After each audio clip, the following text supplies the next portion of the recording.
Okay, so this is my science fair project. It is how does the type of fabric affect the outcome of the color when dyeing clothing, and it is a study on absorption.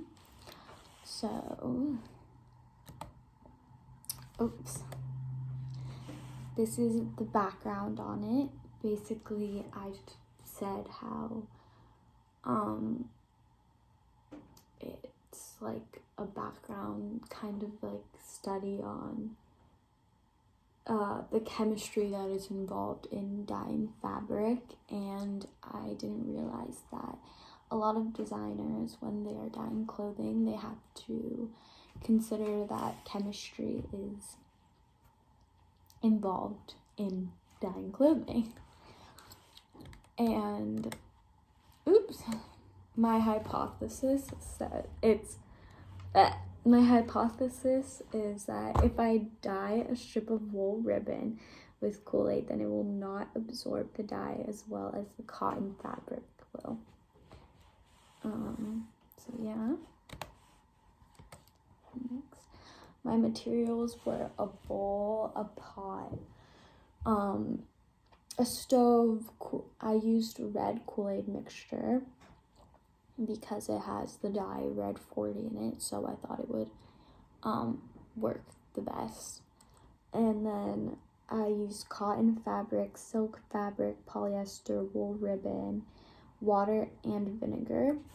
And since we are in quarantine, it was kind of hard to get the fabrics, so I just cut up an old t-shirt to get the cotton fabric, and then the polyester I used an old sheet. So yeah. And then for the ribbon, I went to the store and got a silk ribbon because that's all I could find, but it was already pink. So, I mean, that was the best I could do. And then for the wool, I went to the store and all I could find was a wool ribbon. So basically we kind of had to just like find the best fabrics we could to make this project work. And then the procedure is I placed all the fabric in a bowl of water in the sink, and then I let it sit there for 20 minutes to soak up the water. And then on the stove, in a pot, I added Kool-Aid, vinegar, and water, and then I waited for it to steam. And then once the fabric was done soaking in the water in the sink, then I placed the fabrics in the pot with the Kool-Aid mixture, and I let it sit there for 45 minutes, and I stirred consistently throughout the time, about every 5 minutes or so. And I put a lid over the pot that the fabrics were in. And then once the 45 minutes were up, I took the fabric out and poured out the water or the Kool-Aid mixture in the sink, and I ran the fabrics under warm water and squeezed out the rest of the dye. Oh gosh. My results, first of all, my hypothesis was wrong. The wool actually absorbed the dye better than the cotton, even though the cotton did absorb it very well. I will show you pictures in a second. But basically, so once the fabrics were dry, I noticed that the polyester didn't absorb the Kool-Aid very well. It was once I ran it underwater, it kind of washed out. So that wasn't good. And the silk, it was very hard to tell because the silk was already pink. So it kind of just stayed maybe got a little more pinker from the dye, and the wool actually turned like red, and the cotton turned pink, so the cotton did well. But I did some research, and it turns out that oh, a phone's ringing. It says here that the interaction between the two is also dependent upon chemical structure. So the silk and the wool absorbed very well because they created an ionic bond between the fabric and the Kool-Aid.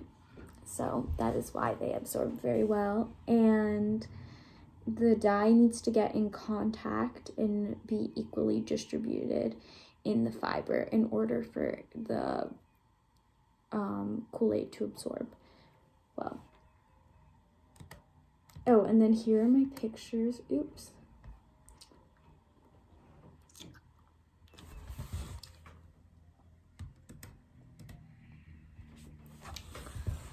So this was the wool, this is the cotton, this is polyester, and this is the silk ribbon, which is pink, and this was the best I could find.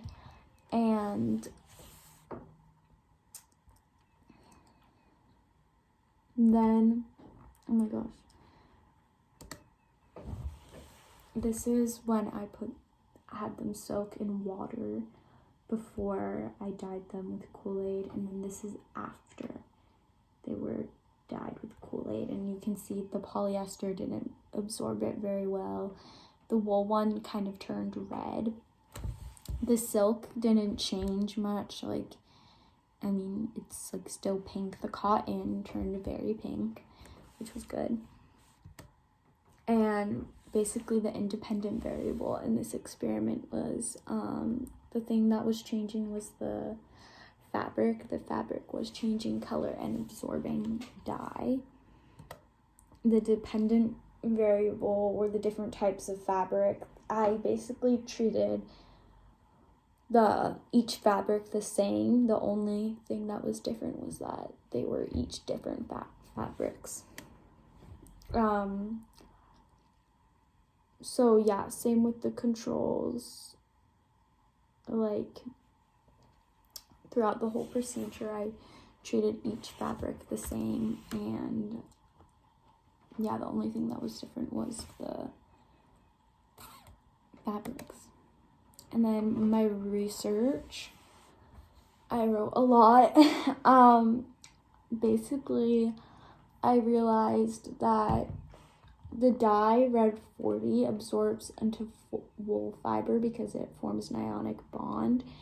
And since wool and silk are both protein fibers, they absorb the dye better than cotton and polyester, because cotton and polyester are not protein fibers. And in order for all of this to work is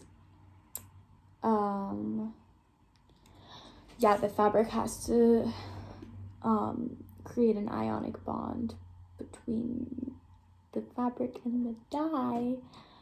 This is very weird talking to the camera. And there's also the Beer-Lambert law that states the concentration of a chemical, it has to be proportional to the amount of light it absorbs. If I had measured the amount of light the fabric absorbed and the concentration, then maybe the results would have been different. However, the type of fabric is very important because each fabric creates an ionic bond with the dye in a different way. Some create stronger bonds than others. The wool created a bond, whereas the polyester did not. So basically, the moral of, or that conclusion to my project is that the different types of fabrics are very important to know when dyeing fabric because each fabric creates a different bond. Like, for example, the wool created a very strong bond quickly when I was dyeing it, compared to the polyester where it didn't create a bond and the dye washed away like right away.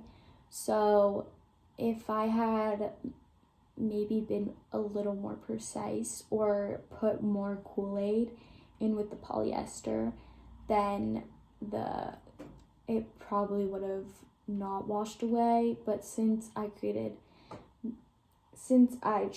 each fabric with the same amount of water and Kool-Aid, then my results were different. And